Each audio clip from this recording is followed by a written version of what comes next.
Hi everyone, thanks for watching. This is my reading for October 2015 for Taurus. How will the month of October go for Taurus? Well, let's ask the cards. First though, I just want to make a quick announcement. I want to thank all of you for your support, your watches, your shares, and your likes, and your subscriptions recently.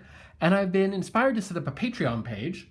If you like these readings and want to leave me a tip, well, check it out. I'll leave a link to that at the end of the video. And now, to the cards.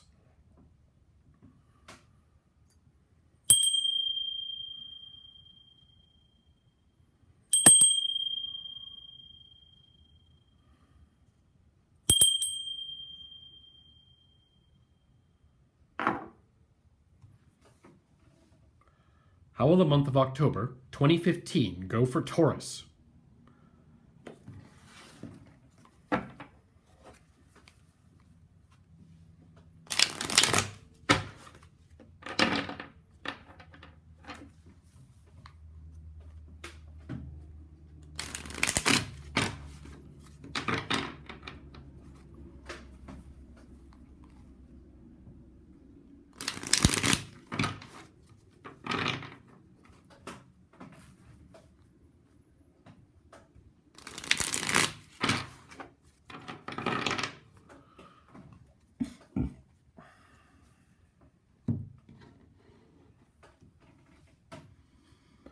How will the month of October 2015 go for Taurus?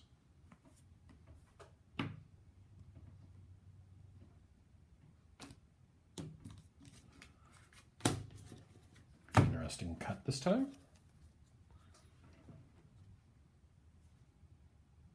How will the month of October 2015 go for Taurus?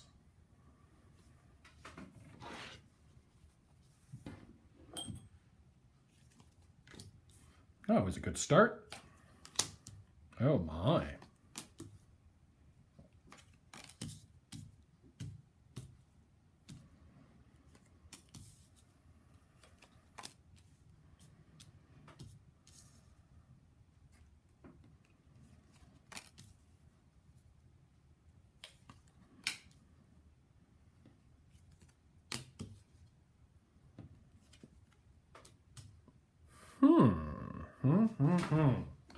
Well, at the center of this reading, we have the Four of Wands, and it's crossed by the Ace of Pentacles.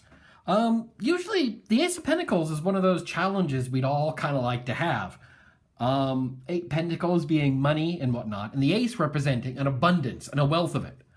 And so the base of this is with the Four here. We have the Four of Wands with this sort of happy home and situation, success and enjoyment of your interpersonal relationships and your family. They're at a celebration or a wedding of some sort, not necessarily getting married, but they're enjoying that. These sort of family and human relationships, there's a lot of positive energy going on. And so with these two cards, it almost seems like the challenge is that things are going well. Now, obviously, as I said, this is the kind of challenge we all want in our lives. Oh, things are going so well. What can I do? But the thing is that when things are going well, sometimes we can get wrapped up in enjoying it, or we can let our guard down or stop paying attention to what's coming up. Because for every good time, there's going to be a challenge coming in the future. Life just never ends on a happy note and goes on forever all wonderful and joyous. And so, yes, while there's a lot of good things here, Taurus, the rest of the cards seem to indicate that maybe you need to keep your eyes open.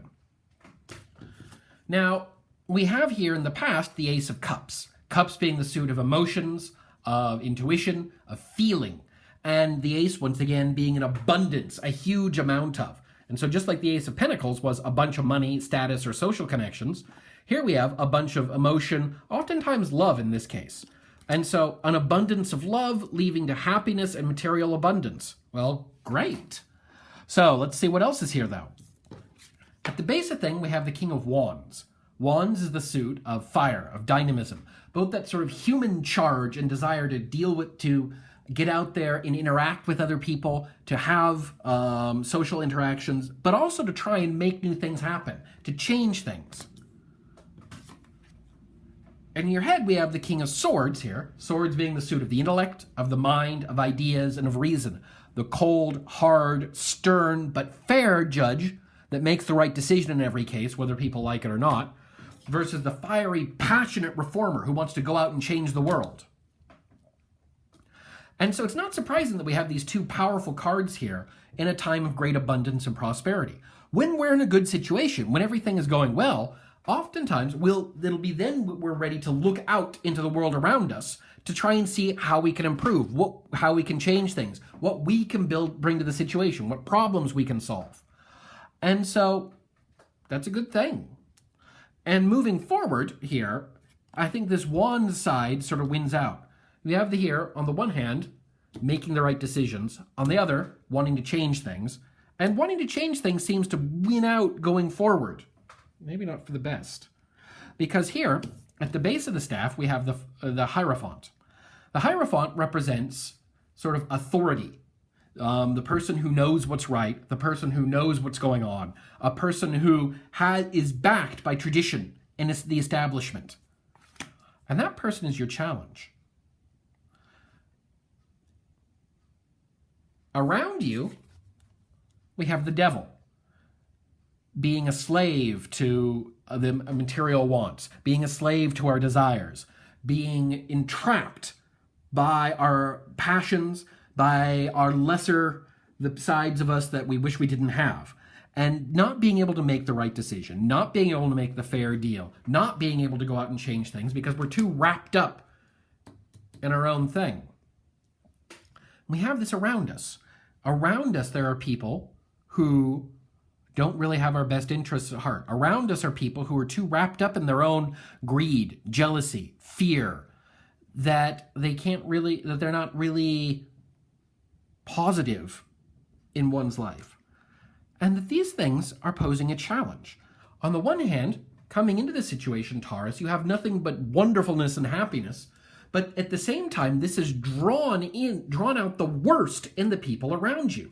And it's brought you into conflict with authority that up until now had seemed reasonable, honest, and true.